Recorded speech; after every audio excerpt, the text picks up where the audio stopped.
हम बाबूजी से पूछते हैं। हाँ ठीक है, हाँ रुकिए जरा। हाँ बाबूजी, अरे बंद करो फोन, बाद में फोन करते हैं मिश्रा जी। सीरियस मैटर में भी फोनवा में लगे रहते हैं। और क्या बात है भाभी जी, क्या चाची माँ ने सबको यहाँ रोक रखा है? राधिका यहाँ देव, तू जानना चाहता था ना कि राधिका हनीमून पे क्यों नहीं जाना चाहती? मैं बताती। अरे चाची माँ, जब आपको मालूम था तो पहले क्यों नहीं बताया? हाँ, अभी ऐसी कौन सी विशेष बात है जिसके लिए धीरे धीरे इतना कौतूहल पैदा किया जा रहा है? सुशील, मुझे पहले पता नहीं था, लेकिन अब पता चल गया है। और शायद ये बात सबसे छुपा के रखी थी। राधिका मेरे जन्मदिन पर मेरे पास ही रहना चाहती है, वो इसलिए बाहर नहीं जाना चाहती। क्या बात है छोटी बहू, हम तो सिर्फ सोचते ही रह गए कि दादी माँ के जन्मदिन पर क्या क्या करेंगे, और तुमने सारी तैयारियां भी कर ली। नहीं नहीं, मैं आप सबसे। भौजी, सबको सच पता चल चुका है, अब छुपाने से क्या फायदा। सब जान गए हैं कि आप दादी माँ के जन्मदिन की बड़ी ही लंबी प्लानिंग कर रही थी। ये सब तुम मेरे लिए कर रही थी ना, तो अब मैं ही कह रही हूँ, जाओ हनीमून पर और अपने पति के साथ कुछ समय अकेले बिताओ। हाँ छोटी बहू, अरे तुमने जो भी तैयारियां की है ना, हम सब कुछ वैसे ही करेंगे, तुम निश्चिंत होकर जाओ अब। छोटी बहू, बस अब तुम्हें एक ही तैयारी करनी है, गोवा जाने की। क्यों देव? मैं कई दिनों से देख रही हूँ ये राधिका और बिरजू मिलके कुछ खिचड़ी पका रहे हैं।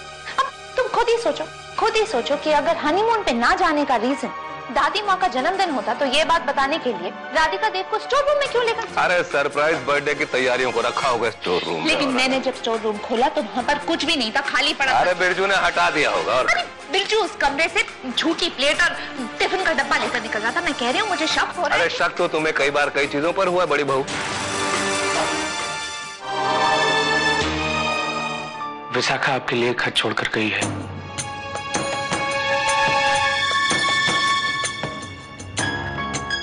यहाँ रहने में बहुत परेशानी हो रही है राधिका। मैं ऐसी जगह जा रही हूँ जहाँ थोड़ा आराम से रह सकूं। मेरी फिक्र मत करना, मैं अपना ख्याल रख सकती हूँ। देखा, हम ना कह रहे थे कि किसी को बताने की जरूरत ही नहीं पड़ेगी। लेकिन भैया, विशाखा यहाँ इस घर में रही है, सबको ये बात तो पता चलनी ही चाहिए। भौजी, हम जानते हैं कि सब उनसे कितना नाराज है। अब ऐसे में अगर उन्हें ये पता चलेगा कि वो चोरों की तरह यहाँ पे रही और बिना बताए चली गई, तो गुस्सा और बढ़ जाएगा और गेहूं के साथ घुन की तरह आप भी इस चक्की में पिस जाएंगे।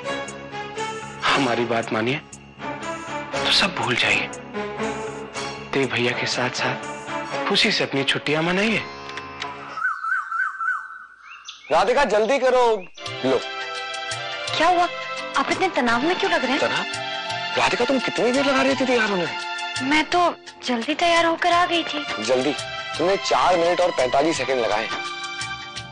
तुम मुस्कुरा क्या रही हो? देखो, अगर तुम ऐसे ही मुस्कुराओगी तो फिर तो मुझे तो तुम पे प्यार तो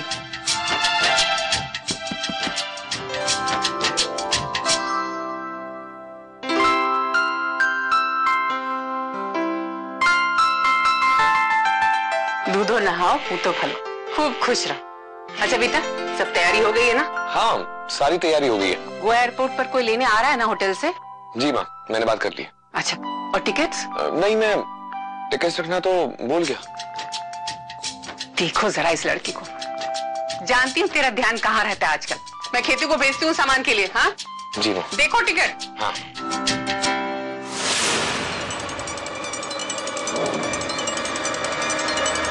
विशाखा आपके लिए खत छोड़कर गई है।